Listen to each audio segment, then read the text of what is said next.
नोकरदारांसाठी सर्वात मोठी बातमी, 12 लाखांपर्यंतचं उत्पन्न आता करमुक्त। अर्थमंत्री निर्मला सीतारामन यांच्या घोषणेनं मध्यमवर्गीयांना दिलासा, तर सरकारला 1 लाख कोटींचा तोटा यामुळे होणार।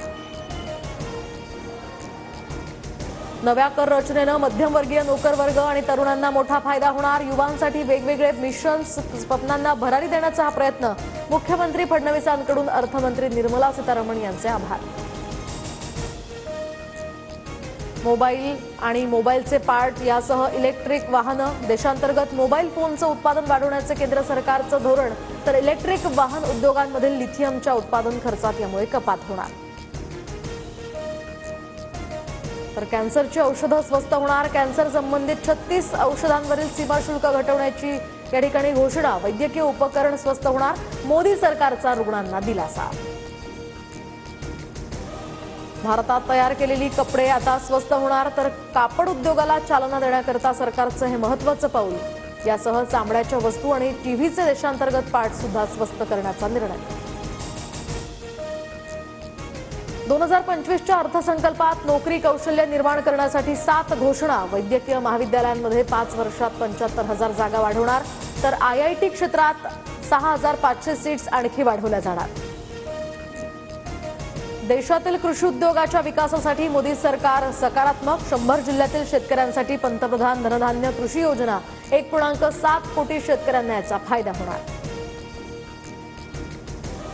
कापूस उत्पादन वाढवण्यासाठी 5 वर्षांचं मिशन, तर कापूस उत्पादक शेतकऱ्यांना 5 लाख रुपयांचं पॅकेज। देशातील कापूस उत्पादकता वाढीसाठी सरकारचे प्रयत्न। किसान क्रेडिट कार्डवरील कर्जाची मर्यादा 3 लाखांवरून 5 लाखांपर्यंत, 7.7 कोटी शेतकऱ्यांना याचा फायदा होणार, तर लघु उद्योगांसाठी विशेष क्रेडिट कार्ड।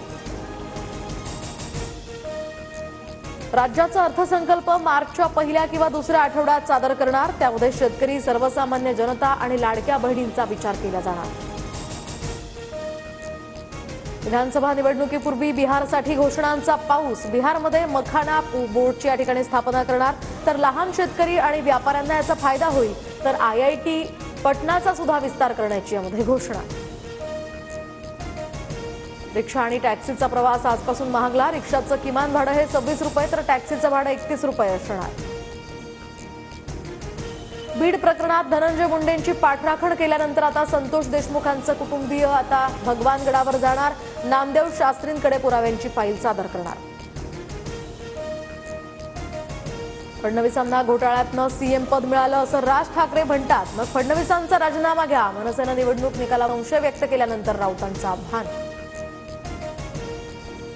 समरजित गाडगेंना कागलमधील शासकीय जमिनी बळकावताना लाज कशी वाटत नाही, मंत्री हसन मुश्रीफांचा गंभीर आरोप। तर संबंधित जमिनी ताबडतोब परत करा, अन्यथा जनआंदोलन उभारू, मुश्रीफांचा इशारा।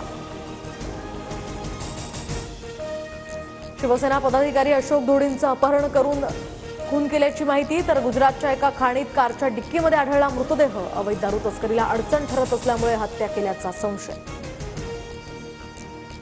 मुंबईतील JJ रुग्णालयात अशोक धोडींच्या पार्थिवावर शवविच्छेदन। 3 ते 4 दिवसात हा अहवाल येणार। अपहरणाच्या तब्बल 11 दिवसांनंतर अशोक धोडींचा मृतदेह सापडला।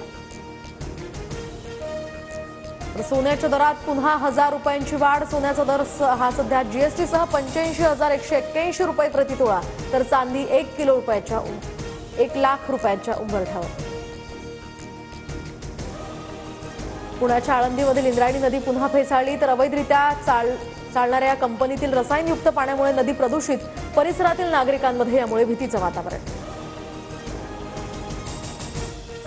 सोनिया गांधींकडून राष्ट्रपतींचा पुअर लेडी असा उल्लेख, यावरून सत्ताधारी आक्रमक। राष्ट्रपती भवनाकडून सुद्धा प्रत्युत्तर। राष्ट्रपती भाषणाच्या वेळी थकल्या होत्या, त्याच गोष्टी परत बोलत होत्या। संसद भवन परिसरात सोनिया गांधींचं वक्तव्य।